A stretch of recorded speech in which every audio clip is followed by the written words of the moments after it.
Buen día, buena tarde, buena noche, qué gusto tenerte nuevamente en nuestro canal. Realmente nos llenamos de gozo el saber que tú estás siguiendo este fascinante libro escrito por Dale Carnegie, Cómo ganar amigos e influir sobre las personas. Hoy estamos siguiendo con este segmento, esta técnica más bien dicho, cómo hacerse agradable ante las personas. Espero que estemos aportando valor a través de estos audios. Sigue en sintonía, suscríbete para que no te pierdas ninguno de estos fascinantes segmentos. Alimenta tu mente con información que proteja tu imaginación. 6. ¿Cómo hacerse agradable ante las personas instantáneamente? Estaba yo en la cola esperando registrar una carta en la oficina de correos de la calle 33 en la 8ª Avenida, Nueva York. Noté que el empleado de la ventanilla se hallaba aburrido de su tarea: pesar sobres, entregar los sellos, dar el cambio, escribir los recibos, la misma faena monótonamente año tras año. Me dije, pues, voy a tratar de agradar a este hombre. Evidentemente, para conseguirlo, debo decir algo agradable, no de mí, sino de él. ¿Qué hay en él que se pueda admirar honradamente? A veces es difícil responder a esto, especialmente cuando se trata de extraños, pero en este caso me resultó fácil. Instantáneamente, vi algo que no pude menos que admirar sobremanera. Mientras el empleado pasaba mi sobre, exclamé con entusiasmo: «¿Cuándo me gustaría tener el cabello como usted?». Alzó la mirada sorprendido, pero con una gran sonrisa. «Sí, pero ahora no lo tengo tan bien como antes», contestó modestamente. Le aseguré que si bien podía haber perdido algo de su gloria prístina, era de todos modos un cabello magnífico. Quedó inmensamente complacido. Conversamos agradablemente un rato y su última frase fue: «Mucha gente ha admirado mi cabello. Apuesto a que aquel hombre fue a almorzar encantado de la vida. Apuesto a que se fue a su casa y contó el episodio a su esposa. Apuesto a que se miró en el espejo y se dijo: es un cabello muy hermoso». Una vez relaté este episodio en público y un hombre me preguntó: «¿Qué quería usted de aquel empleado?». ¿Qué quería yo de él? Si somos tan despreciables por egoístas que no podemos irradiar algo de felicidad y rendir un elogio honrado sin tratar de obtener algo en cambio, si nuestras almas son de tal pequeñez, iremos al fracaso, a un fracaso merecido. Pero es cierto, yo quería algo de aquel empleado, quería algo inapreciable, y lo obtuve. Obtuve la sensación de haber hecho algo por él, sin que él pudiera hacer nada en pago. Esa es una sensación que resplandece en el recuerdo mucho tiempo después de transcurrido el incidente. Hay una ley de suma importancia en la conducta humana. Si obedecemos esa ley, casi nunca nos veremos en aprietos. Si la obedecemos, obtendremos incontables amigos y constante felicidad. Pero en cuanto quebrantemos esa ley, nos veremos en interminables dificultades. La ley es esta: trate siempre de que la otra persona se sienta importante. El profesor John Dewey, como ya lo hemos señalado, dice que el deseo de ser importante es el impulso más profundo que anima al carácter humano. Y el profesor William James, el principio más profundo en el carácter humano es el anhelo de ser apreciado. Como ya lo he señalado, ese impulso es lo que nos diferencia de los animales. Es el impulso que ha dado origen a la civilización misma. Los filósofos vienen haciendo conjeturas acerca de las reglas de las relaciones humanas desde hace miles de años, y de todas esas conjeturas ha surgido solamente un precepto importante. No es nuevo, es tan viejo como la historia. Zoroastro lo enseñó a sus discípulos en el culto del fuego, en Persia, hace 3000 años. Confucio lo predicó en China hace 24 siglos. Lao Tse, el fundador del taoísmo, lo inculcó a sus discípulos en el valle de Han. Buda lo predicó en las orillas del Ganges 500 años antes. Jesús lo enseñó en las pétreas montañas de Judea hace 19 siglos. Jesús lo resumió en un pensamiento que es probablemente la regla más importante del mundo: haz al prójimo lo que quieras que el prójimo te haga a ti. Usted quiere la aprobación de todos aquellos con quienes entra en contacto. Quiere que se reconozcan sus méritos. Quiere tener la sensación de su importancia en su pequeño mundo. No quiere escuchar adulaciones baratas, sin sinceridad, pero anhela una sincera apreciación. Quiere que sus amigos y allegados sean, como dijo Charles Schwab, calurosos en su aprobación y generosos en su elogio. Todos nosotros lo deseamos. Obedezcamos, pues, la regla de oro y demos a los otros lo que queremos que ellos nos den. ¿Cuándo? ¿Dónde? ¿Cómo? La respuesta es siempre y en todas partes. David G. Smith, de Eau Claire, Wisconsin, contó en una de nuestras clases cómo manejó una situación delicada cuando le pidieron que se hiciera cargo del puesto de refrescos en un concierto de caridad. La noche del concierto, llegué al parque y descubrí que me esperaban 2 damas mayores bastante malhumoradas junto al puesto de refrescos. Al parecer, ambas creían estar a cargo del proyecto. Mientras yo estaba indeciso preguntándome qué hacer, se me acercó uno de los miembros del comité organizador y me entregó una caja con cambio, al tiempo que me agradecía haber aceptado dirigir el puesto. A continuación me presentó a Rose y a Jane, que serían mis ayudantes, y se marchó. Siguió un largo silencio. Al comprender que esa caja con el cambio para las ventas era un símbolo de autoridad, se la di a Rose, diciéndole que yo no podía ocuparme de la parte monetaria, pues no sabía hacerlo, y me sentía mejor si ella se hacía cargo. De inmediato le sugerí a Jane que se ocupara de dar órdenes a las 2 jovencitas que nos habían asignado para atender al público. Le pedí que les enseñara a servir, y la dejé a cargo de esa parte del asunto. Pasamos una velada perfecta, con Rose muy feliz contando el dinero, Jane supervisando a las muchachas y yo disfrutando del concierto. No es preciso esperar a que nos elijan embajador en Francia o presidente de la sociedad a la que pertenecemos para emplear esta filosofía del aprecio de los demás. Casi todos los días se pueden obtener resultados mágicos con ella. Si, por ejemplo, la camarera nos trae puré de papas cuando hemos pedido papas fritas a la francesa, digámosle: siento tener que molestarla, pero prefiero las papas a la francesa. Ella responderá: no es molestia, y se complacerá en satisfacernos, porque hemos demostrado respeto por ella. Frases insignificantes como lamento molestarlo, ¿tendría usted la bondad de? ¿Quiere hacer el favor de? ¿Tendría usted la gentileza? O gracias. Pequeñas cortesías como estas sirven para aceitar las ruedas del monótono mecanismo de la vida diaria y, de paso, son la seña de la buena educación. Busquemos otro ejemplo. Las novelas de Hall Caine fueron grandes bestsellers en las primeras décadas del siglo. Millones de personas las han leído. Era hijo de un herrero, no fue a la escuela más de 8 años y sin embargo cuando murió era el literato más rico de su época. Su historia es así. Hall Caine tenía predilección por los sonetos y las baladas y devoraba toda poesía de Dante Gabriel Rossetti. Hasta escribió un artículo en que formulaba el elogio de las realizaciones artísticas del poeta y envió una copia al mismo Rossetti. Rossetti quedó encantado y lo probable es que se dijera: un joven que tiene tan elevada opinión de mis condiciones debe ser un joven brillante. Rossetti invitó pues al hijo del herrero a que fuese a Londres y trabajara como secretario suyo. Fue aquel el vuelco mayor en la vida de Hall Caine, porque en su nuevo cargo conoció a los artistas literarios del momento. Siguiendo sus consejos e inspirado por sus recomendaciones, se lanzó a una carrera que hizo lucir su nombre en el cielo de la literatura. Su hogar, Greeba Castle, en la Isla del Hombre, llegó a ser la meca de los turistas de todo el mundo, y cuando murió dejó una herencia de muchos millones de dólares, pero quizás habría muerto pobre y desconocido si no hubiese expresado su admiración por un hombre famoso. Tal es el poder estupendo de la apreciación sincera.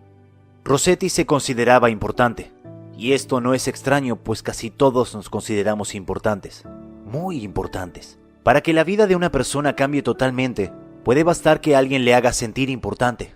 Ronald J. Rowland, que es uno de los instructores de nuestro curso en California, es también maestro de artes y oficios. Nos escribió sobre un estudiante de su clase instructora de artesanías llamado Chris. Chris era un chico muy callado y muy tímido, desprovisto de toda confianza en sí mismo. La clase de estudiante que suele no recibir la atención que merece.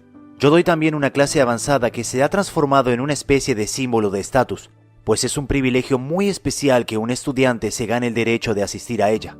Un miércoles, Chris estaba trabajando con mucho empeño en su mesa. Yo sentía auténticamente que dentro de él ardía un fuego oculto. Le pregunté si no le gustaría asistir a la clase avanzada.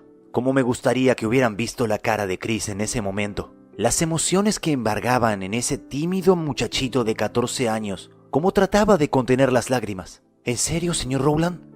¿Haré un buen papel? Sí, Chris, eres muy bueno.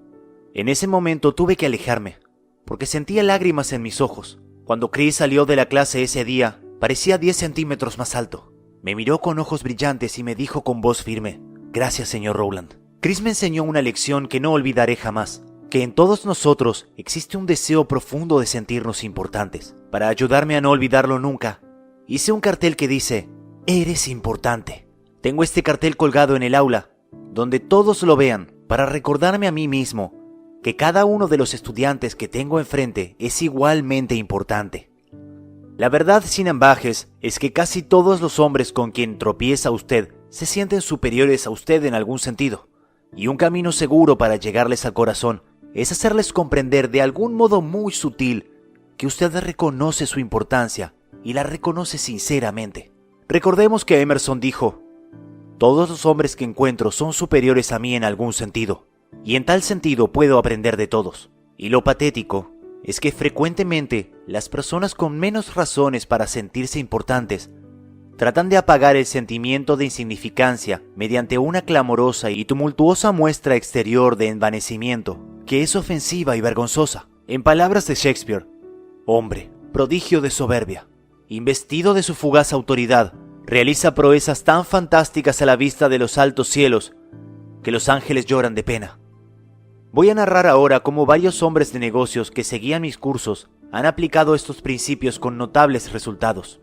Tomemos primero el caso de un abogado de Connecticut, que prefiere que no mencionemos su nombre a causa de sus parientes. Lo llamaremos señor R.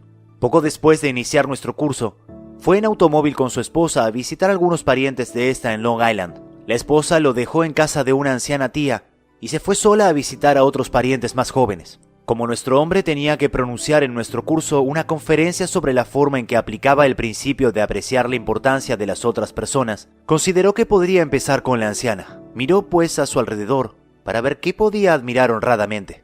«Esta casa fue construida alrededor de 1890, ¿verdad?», preguntó. «Sí», respondió la anciana. «Precisamente en ese año la construyeron. Me recuerda mucho a la casa en que nací. Es hermosa, bien construida, amplia. Bien sabemos que ya no se construyen casas así». «Tiene razón. La gente de hoy no tiene interés por las casas hermosas. Todo lo que quieren es un departamentito y una heladera eléctrica. Nunca están en casa, siempre paseando en sus automóviles». «Esta es una casa de ensueño», prosiguió la anciana con voz vibrante por los recuerdos. «Fue construida con amor. Mi marido y yo soñábamos con ella mucho antes de construirla. No llamamos a un arquitecto. La planeamos por nuestra cuenta». Le mostró después toda la casa, y nuestro amigo expresó su calurosa admiración por todos los tesoros que la anciana había recogido en sus viajes durante toda su vida.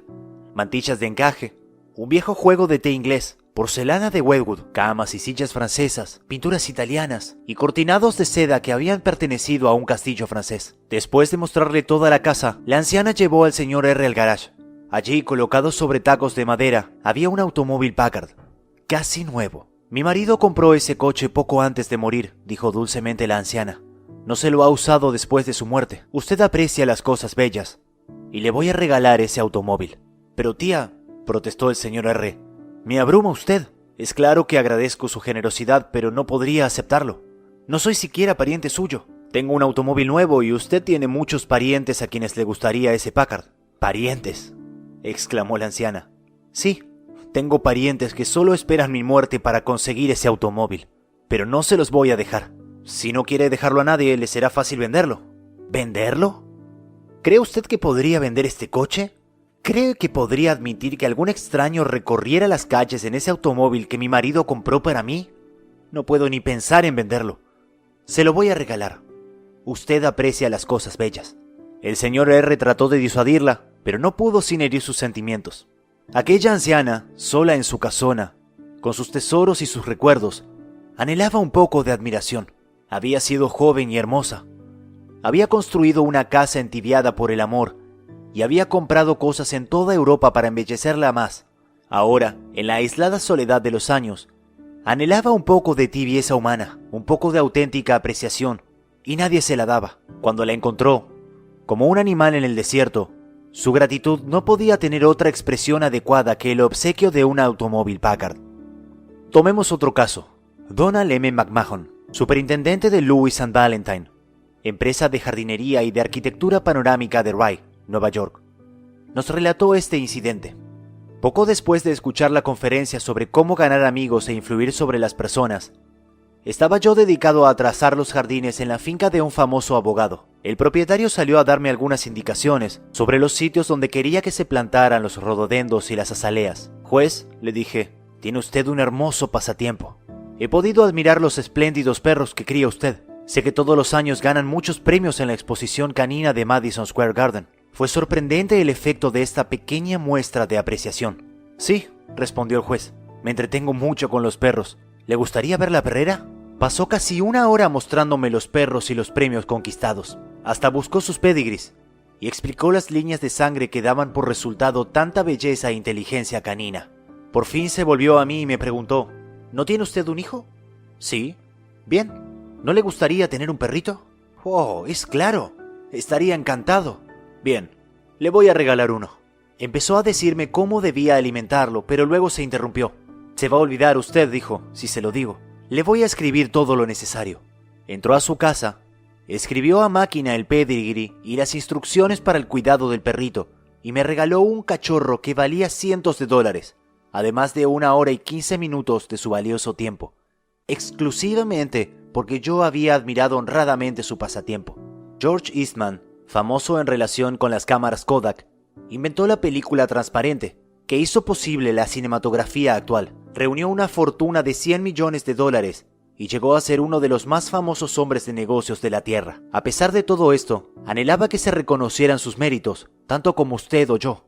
Un ejemplo, hace muchos años, Eastman decidió construir la Escuela de Música Eastman en Rochester, además del Kilburn Hall, un teatro en homenaje a su madre. James Adamson, presidente de la empresa superior Seating Company de Nueva York, quería obtener el pedido de las butacas para los 2 edificios.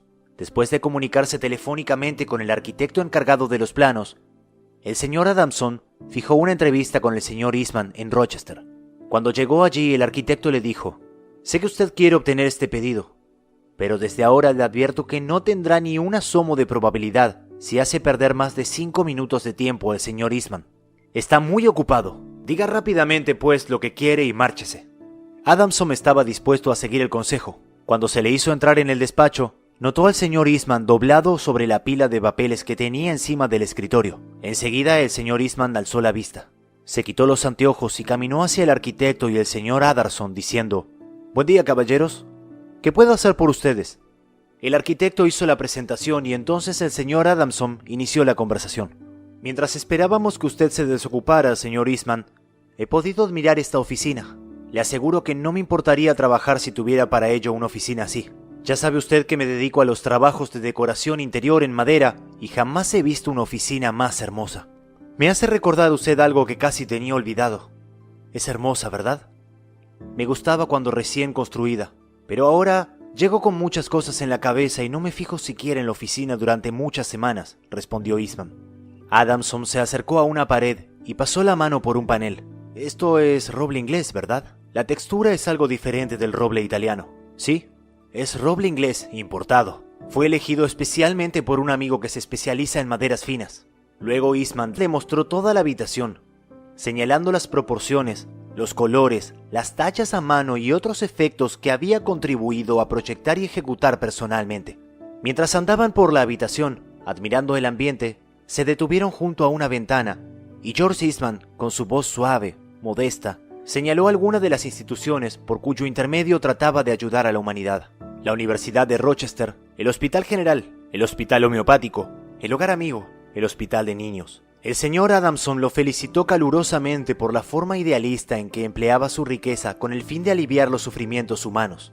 Poco después, George Eastman abrió una caja de cristal y sacó la primera cámara de que habría sido dueño, un invento adquirido a un inglés. Adamson lo interrogó largamente acerca de sus primeras luchas para iniciarse en los negocios.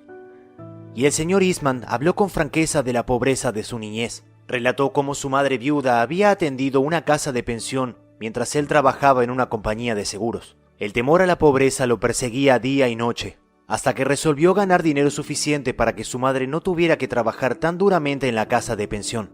Adamson le hizo nuevas preguntas y escuchó, absorto, mientras el famoso inventor relataba la historia de sus experimentos con placas fotográficas secas. Contó Eastman cómo trabajaba en una oficina todo el día y a veces experimentaba toda la noche, durmiendo solamente a ratos, mientras operaban los productos químicos, hasta el punto de que a veces no se quitó la ropa durante 72 horas seguidas.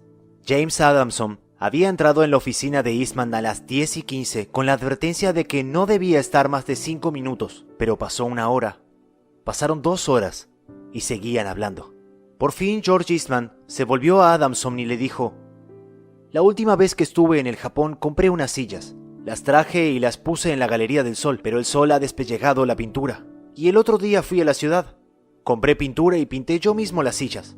¿Le gustaría ver qué tal soy como pintor? Bueno, Venga a casa a almorzar y se las mostraré. Después del almuerzo, el señor Eastman mostró a Adamson las sillas que había comprado en el Japón. No valían más que unos pocos dólares, pero George Eastman, que había ganado 100 millones en los negocios, estaba orgulloso de sus sillas, porque él mismo las había pintado. El pedido de butacas representaba una suma de $90,000. ¿Quién les parece que lo consiguió? ¿James Adamson o un competidor? Desde aquel día hasta la muerte del señor Eastman, James Adamson fue un íntimo amigo suyo. Claude Marais, dueño de un restaurante en Rouen, Francia, usó esta regla y salvó a su restaurante de la pérdida de un empleado importante. Se trataba de una mujer que hacía 5 años que trabajaba para él y era un enlace esencial entre Marais y sus 22 empleados. Quedó muy perturbado al recibir el telegrama de ella anunciándole su renuncia. El señor Claude Marais nos contó: me sentía no solo sorprendido, sino más aún decepcionado, porque sabía que había sido justo con ella y le había tratado bien, pero al ser una amiga además de una empleada, era posible que yo le hubiera descuidado un poco y le hubiera exigido más que a mis otros empleados. Por supuesto no podía aceptar su renuncia así como así. La llevé aparte y le dije: Paulette, debe entender que no puedo aceptar su renuncia. Usted significa mucho para mí y para la compañía, y es tan responsable como lo soy yo mismo del éxito de nuestro restaurante. Después, repetí lo mismo delante de todo el personal, y le invité a mi casa, y le reiteré mi confianza con toda mi familia presente. Paulette retiró su renuncia, y hoy puedo confiar en ella más que nunca antes, y me tomo el trabajo de expresarle periódicamente mi aprecio por lo que hace, y reiterarle lo importante que es para mí y para el restaurante. Hábleles a las personas de ellos mismos, dijo Disraeli, uno de los hombres más astutos que han gobernado el Imperio Británico, y lo escucharán por horas. Regla 6. Haga que la otra persona se sienta importante, y hágalo sinceramente. En pocas palabras, 6 maneras de agradar a los demás. Regla 1. Interésese sinceramente por los demás. Regla 2. Sonría.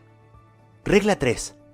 Recuerde que para toda persona, su nombre es el sonido más dulce e importante en cualquier idioma. Regla 4. Sea un buen oyente. Anime a los demás a que hablen de sí mismos. Regla 5. Hable siempre de lo que le interese a los demás. Regla 6. Haga que la otra persona se sienta importante y hágalo sinceramente. Alimenta tu mente con información que proteja tu imaginación. En Proyecto Vida, educamos la imaginación. Somos un gran equipo.